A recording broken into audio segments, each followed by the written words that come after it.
Checking out my stats here.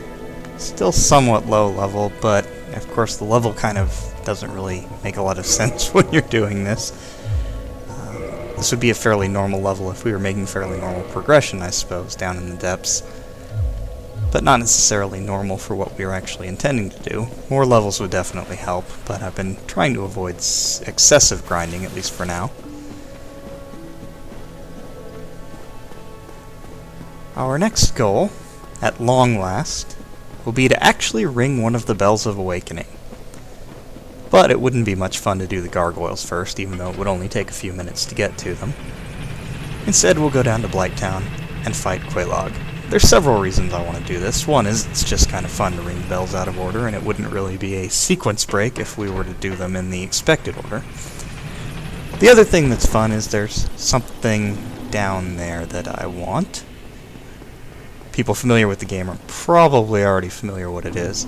It's much easier to get if you're going through Blighttown the normal way. Again, this is one of those examples where sequence breaking does not necessarily mean that you're actually doing things any faster or easier. If you were just to proceed through the depths, kill the gaping dragon, and head into Blighttown the normal way, you'd be able to pick this as well as all the other Blighttown items up on your way down. So the advantage, not so great, admittedly. I've decided to go for the regular type soul arrows, although great variety, just for more casts. You can see they do a significant amount less damage than the greater ones, but they come out a lot quicker. And mixed in with melee, that's not so bad. Having the Dusk Crown and the Bellowing Dragon Crest Ring would help, something I didn't do here. They'll do a lot more with the Bellowing Dragon Crest Ring, which I picked up from Griggs. The Lingering Dragon Crest Ring is also important. Most people don't use that one, but it can be very useful. Bellowing is basically like the Dusk Crown, a boost to your sorceries. It also boosts pyromancies. It does stack with the Dusk Crown, so it's a decent boost to both of them. The Lingering Dragon Crest Ring doesn't affect the power of spells. What it does is it affects the length of buffs. The duration of a buff is increased when you're wearing the Lingering Dragon Crest Ring. That doesn't sound very exciting, but it has one particular use that is pretty helpful, especially with my low vitality. More on that when I get to it. For now, though, we're heading deep into Blighttown, and this time we're actually going to be attacking it head-on. Now in here is the key to the new Londo Ruins, so if you had to open the floodgate in New Londo because you didn't start with the master key and you wanted to sequence break, picking up that key is pretty helpful so you don't have to run all the way back through New Londo again every time you want to get into the Valley of the Drakes. You can just pop the door after you get the key. Even if you die, you can come down here from Firelink, open the door from the other side. Once you have the key, you've got it. We'll head down here, and our enchanted longsword is a godsend versus some of these enemies. Unfortunately, despite the good movesets, I'm not always the best at fighting or even noticing the mosquitoes. I'm more concerned right now with these guys. Those are the blow dart shooters. They don't respawn, so as long as you can kill them, it's worth it even if you end up dying. The mosquitoes are a bit of a pain, especially when they get under the floor like this, and they can do a surprising amount of damage. The overhead swipes can do a really good job on them. Except when they get really high up like that, but there's not much you can do about it. I could shoot them with magic. They'd be hit with soul arrows and die instantly. The only problem with that is making sure that everything checks out. Now I'm going to eliminate my poison here, mainly because I want to make absolutely sure that I'm not dying any faster than necessary in the event that I get toxined. This area down here is a well-known area with an extra Firekeeper soul. I've already picked up 2, and in the PC version, after you pick up your 3rd one, Lautrec will kill Anastasia at Firelink Shrine. That's unfortunate, and I kind of forgot to kill Lautrec before that, but that's okay in the end, because I actually will be able to show off a few things as a result of that, and it's not a major inconvenience. Now, these blow dart guys are a real pain. If they notice you, they'll start spamming their darts from a long distance, and despite what you might think, the blow darts don't have much fall off. They'll shoot quite a ways. Fortunately, we can counterattack them with a little bit of cheapness of our own, in the form of poison arrows.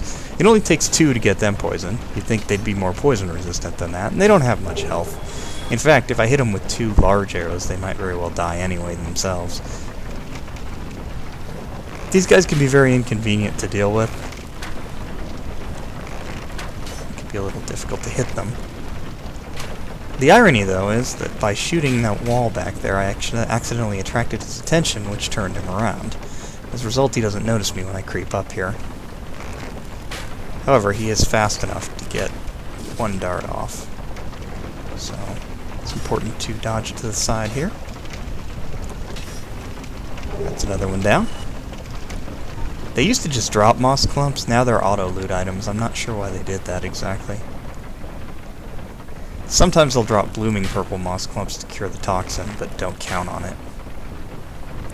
Now there, you see that dart coming at me from quite a ways. And it hits me in the back end, I get toxin. So I am really glad that I bought those blooming purple moss clumps. Just in case.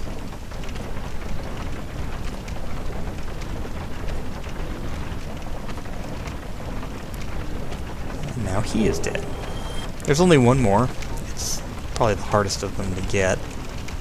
In the meantime, I also want to look at these dogs down here. Now, at first I considered maybe just trying to shoot them, but when I did that, it turns out they don't die in one hit, and it causes the dog to just kind of spaz out.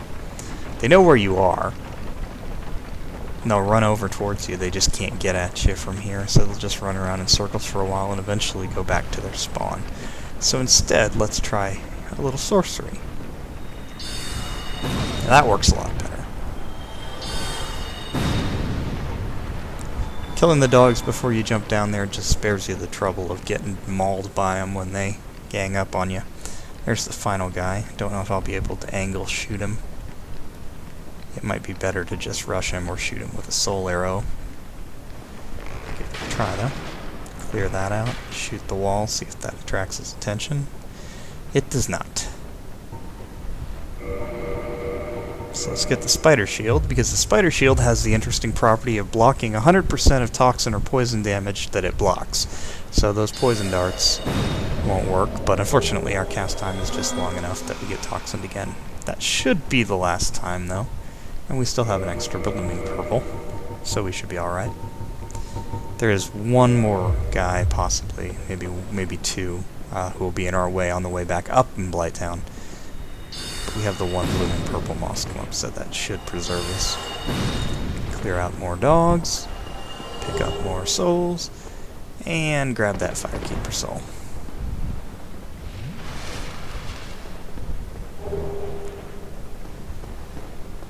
This section's not so bad, but it can be overwhelming if you're just not prepared for it. You don't need to use poison arrows and things like that to clear those guys out, but the important thing is that you try and make sure you take them out one at a time and avoid their toxic darts whenever you can.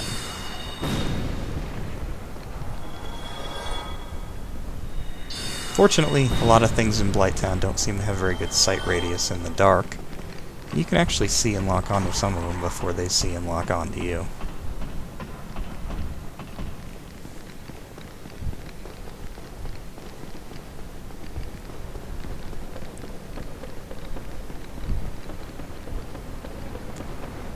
Now we'll keep heading down. Plunging attack here to kill that thing. It just waits down there. I think it's just designed to make you want to plunge it on your way down. And it works. And now to one of the most infamous enemies in Blighttown, this stupid tree branch. I have fallen to my death many times trying to run over this thing. Mostly from approaching it from the other side. That little lip there, just for some reason it'll catch you and you won't fall properly and you'll just plummet off to the side and die. Not pleasant. Back here at the back is something that you might want to pick up much earlier than I did. I didn't need it, but you might. It's the Crimson set, which belongs to the Sealers. That guy we shot in New Londo was one of the Sealers. And the Remedy Sorcery, which reduces poison and stuff. Odd that it's a sorcery instead of a miracle, but there you go. The reason why the Crimson set is so good is it has pretty good defenses, relatively low weight, and a lot of people can just rush in here, drop down some of these lifts, and go get it at the beginning of the game. If you start with the Master Key, it's one of the first armor sets that you can really get your hands on, and it's not bad. I don't like the look of it very much, although the mask is pretty cool. It's kind of like a modified Plague Doctor style mask. You can jump off there if you don't want to deal with the tree branch. Kind of silly to do. But it takes you back to this area, which would be dangerous if you were rolling off onto it while all the guys were still in here. But with everybody dead, there's no real risk.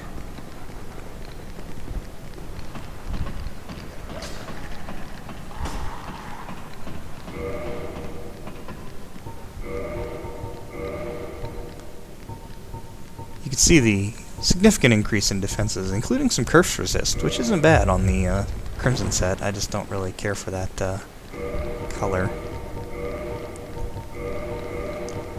The gloves are decent for what they are.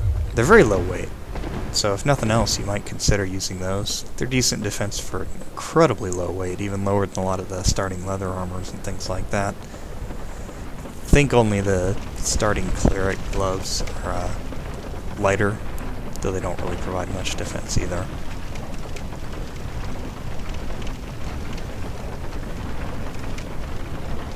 They do stand out rather badly with that brown sorcerer's cloak, though.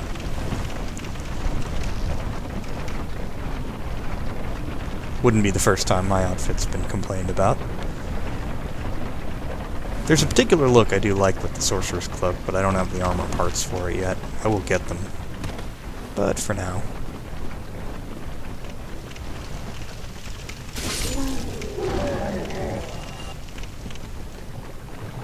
Now dropping down this way, we've actually encountered a bonfire without going through Upper Blighttown.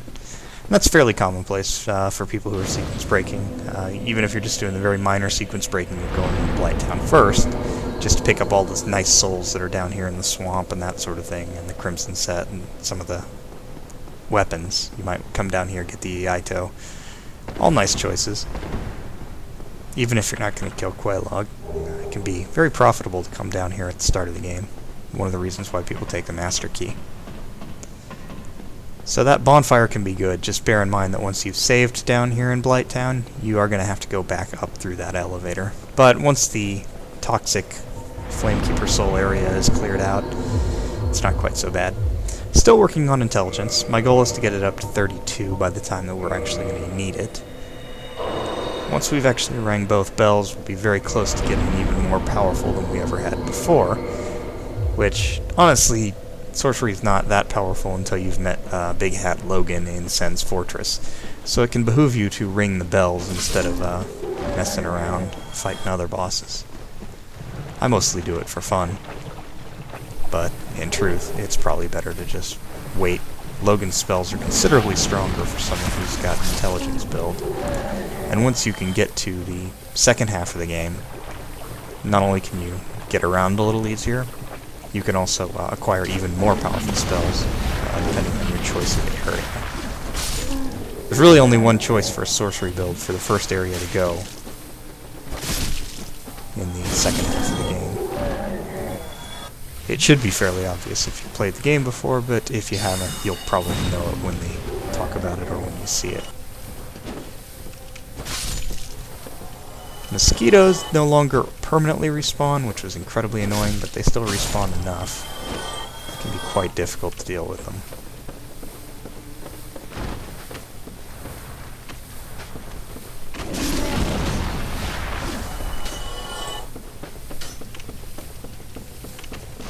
Now, I'm looking around here because I'm hearing a blow dart guy. He's up above on a walkway. You can see one of those darts just flew by. Can't really hit us from this angle, but my concern is that I'll get hit with poison and toxin at the same time. Forgot to pull out the spider shield.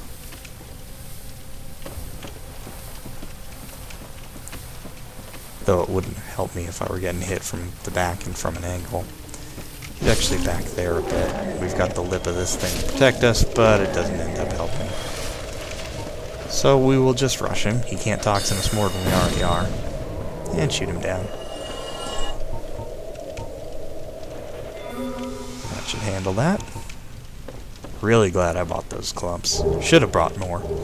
There's the Wanderer set. The interesting thing about this one is, like how the Hunter set includes a better weapon than the Hunter actually starts with, in a longbow instead of a shortbow. The Wanderer corpse there has a falchion instead of a scimitar, which is what we would have started with as the Wanderer. Since we already started as a Wanderer, we don't really need another Wanderer set. However, the Wanderer set is actually pretty popular just for good looks, good weight, and decent defenses. I mentioned it was one of the more powerful starting armor sets, at least among the ones that don't have poise. And that's still pretty true, and it's easy to get. The falchion is interesting because it's basically superior to the scimitar in just about every way. It's a curved sword, a dexterity weapon, but it swings very fast, with decent base damage. So it's an excellent choice for a buff weapon. I prefer the straight sword movesets because I like to have the kick and I like the variety, but in terms of actual attack speed, the curved swords are a bit faster. So one strategy that is popular is just equip a curved sword, buff it, and then go nuts whacking on something as much as you can. The stamina expenditure is pretty low. Now, I don't know why I got that. I think one of these blow dart guys walked off a ledge when he was trying to get an angle on me, and I just so happened to get his automatic loot, which included a purple moss clump. Oh boy. You gotta be careful on the ladders for these guys. Since you're going backwards through Blighttown, most of the enemies are going to be above you. If you were going the right way, most of them would be below you, or on the same level as you. So if you do attract their attention, they'll try and get on the ladders. And generally speaking, whoever is on top on a ladder is going to win a battle there. This guy's in close quarters, which makes him a little tough. Fortunately, we have a weapon that's actually capable of doing some damage with backstabs. And some ranged. Very nice. I keep hoping to get something, even though I'm never going to use it, but all I'm getting is dung pies. They can also drop their club. It's called the Large Club. It's not to be confused with the Great Club, which you can pick up in the swamp. It's very similar to the Great Club, but it has slightly lower base attack and slightly better strength scaling. They're both strength weapons that scale with roughly an A or B rank. Makes them very good if you're a strength build. The Large Club is actually one of the better strength weapons in the game. It has an excellent moveset for such a big weapon, including a very interesting one-handed R2 if you have the strength to wield it. But perhaps just as interestingly, it has a poison effect. It's one of the few weapons in the game that can cause poison on hit. There's a lot of weapons that can cause bleeding, but not many that can cause poison. The reason why that's interesting is because you can actually use the rotten pine resin that the female undead merchant sells, and you can actually buff the Large Club, provided you haven't turned it into something. That can be double poison. And Power Within. Probably one of the most strong pyromancies in the entire game, and the only thing I really wanted from up here. So we'll just homeward bone back down to the bonfire. Why is Power Within so great? Well, there's a ton of reasons. I'm going to go ahead and kindle the bonfire, because I want to have some extra Estus flasks. And I want to be human for Man-Eater Mildred, even though, again, I don't intend to actually get her weapon and use it. This build's not really designed for it.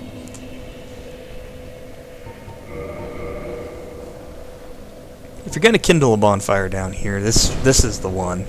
It's the one that you'll come back to most often, and it's the most central. And it's the closest to Quelaag if you're having trouble with her.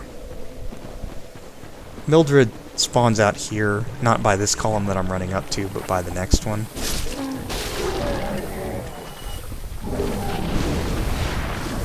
Careful about that. There she is. Fortunately, I'm injured. I've got mosquitoes closing in, and I'm poisoned, so I'm going to need to retreat to heal here. Thankfully, Mildred decided to take the long way. She is parryable. It's not really a big deal to do. She doesn't have a whole lot of health either. But the mosquitoes can make your life difficult. Managed to kill her incidentally there.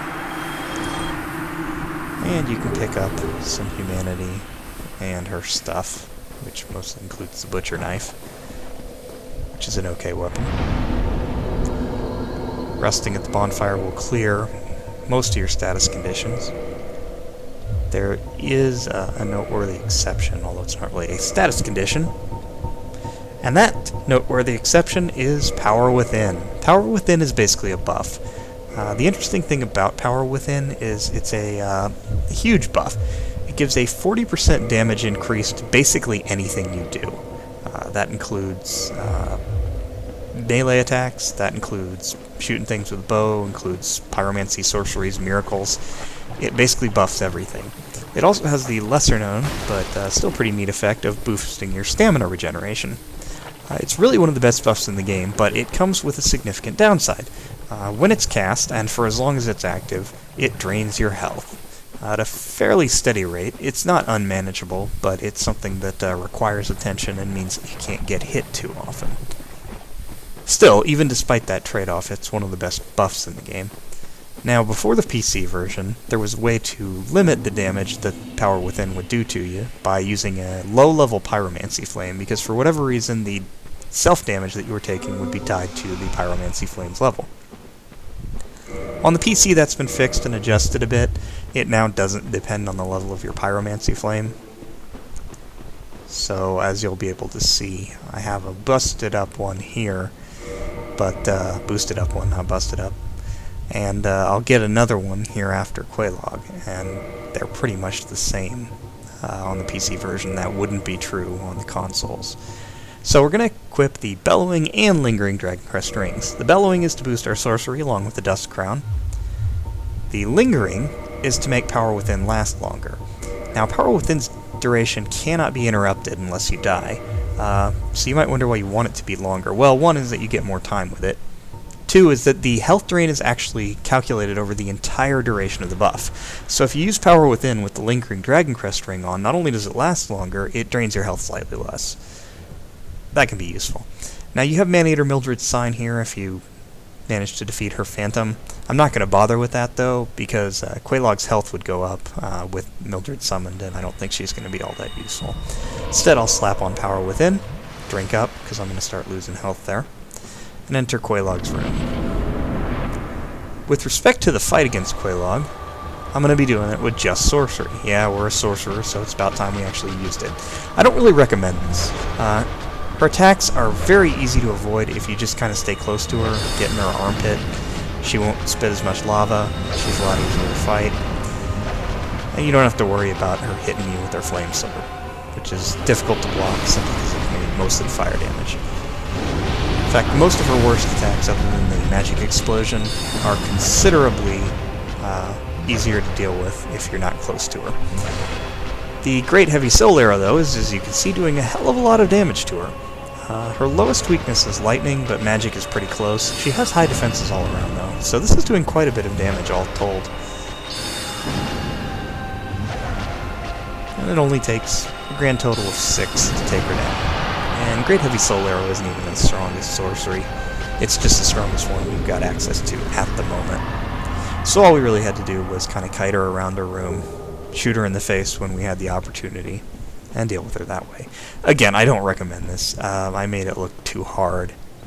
It's much easier to just two-hand the Enchanted Longsword, get under her right armpit, and just keep slashing her as she turns around. Much, much faster to do that. Supposedly you can also stun lock her with a bow by shooting her in the human part, but you have to manually aim that unless there's some trick I'm not aware of. Not easy to do. So that's the first spell. Now normally if you were to ring Quelaag's bell, you'd see the Sen's Fortress opening cinematic, but since this is only the first spell, we're not going to get that. That'll happen when we ring the Gargoyle spell. But we're not done down here. There's still so much we can do.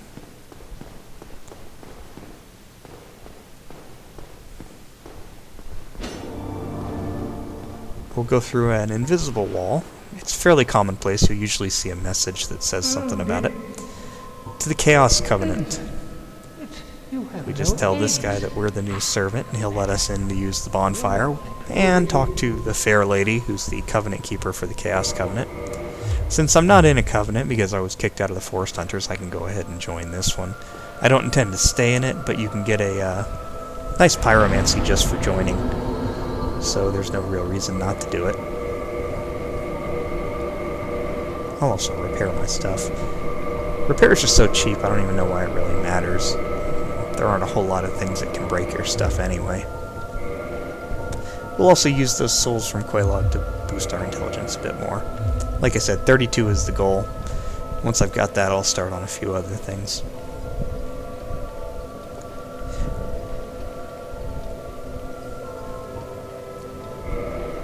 Because the Fair Lady is a fire keeper, we can also reinforce our Estus Flask here.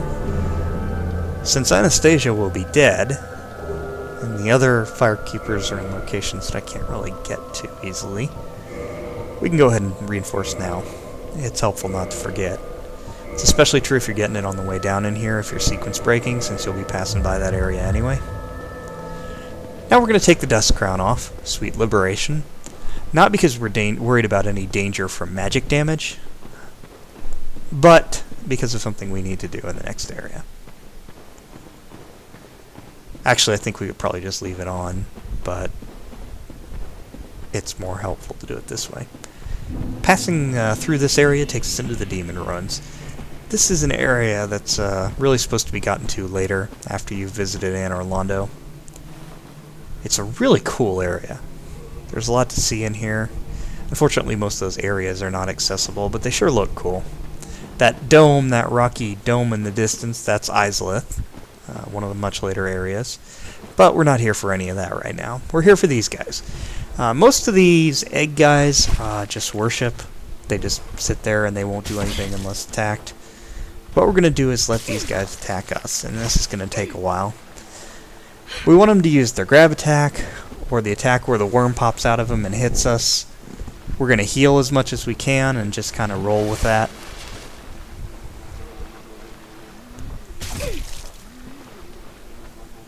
You might be wondering why we're doing this, and it's not readily apparent. It's something that can only really happen to you by chance, or if you're deliberately trying to do it. Now, I could kill these guys, but if I killed any of them, they burst into a cloud of leeches that are extremely fast attackers and do a surprising amount of damage, and odds are you're going to die from them. They're very easy to get away from, so there's no real reason to worry about it. I'm just going to roll around. We're looking for a specific visual cue. We're looking for our character to scratch her head. Normally, I get this to happen within just one or two grabs, but for whatever reason, this is not happening. Sometimes it just takes a while to show up, so it may be that we already have what I want done, but I just haven't noticed it yet. But as long as you keep getting grabbed and have this attack done on you, sooner or later you are going to get the effect.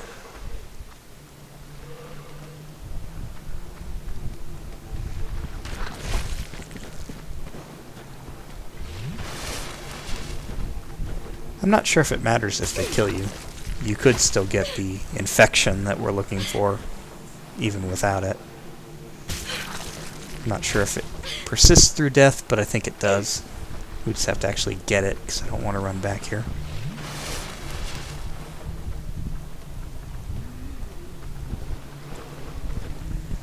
Still waiting for the scratch.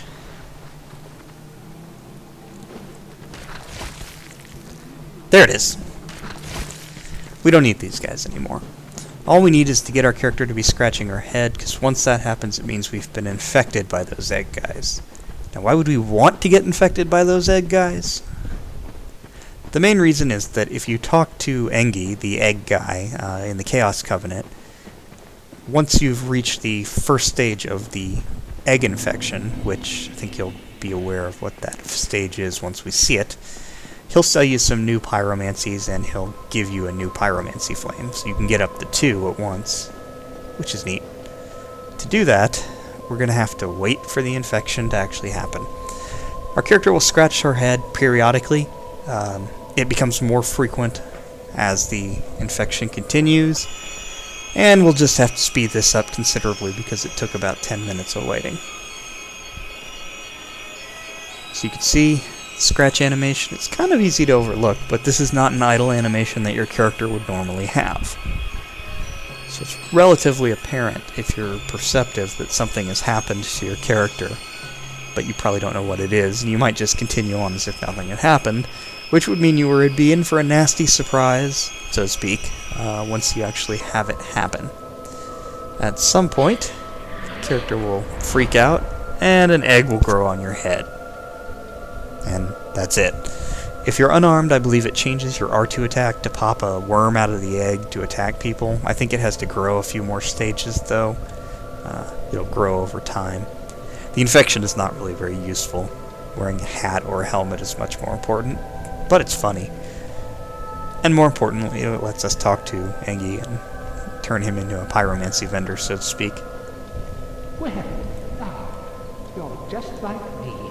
Your dedication is fully apparent. Don't know why he's so concerned about the way we look when he looks like that. Looks awful. Why not try this? The nice thing about this is, once you've actually triggered this, you don't need the egg on your head to do it. He'll also give you a thing to remove it. Now I'm dropping my pyromancy flame because I'm not sure if he'll give you one if you don't already have one.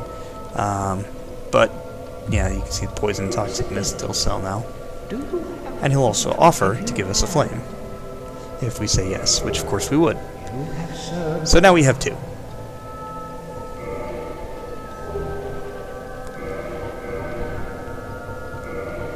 Now if I equip the lesser one, it won't actually change power within, or at least it shouldn't. But on previous versions of the game, it would have made it a little better. So we'll pop the egg vermifuge, and that'll clear it and allow us to wear our stupid hat again. For our next trick, we'll be heading deeper into the demon ruins. This is something you can do. The game doesn't really stop you, and in fact, it's actually reasonably easy at first. There's a boss coming up that you need to kill, and he's probably the easy part. The hard part is actually afterwards, but if you do it, you can get a considerable reward, something that'll allow you to do something really nasty.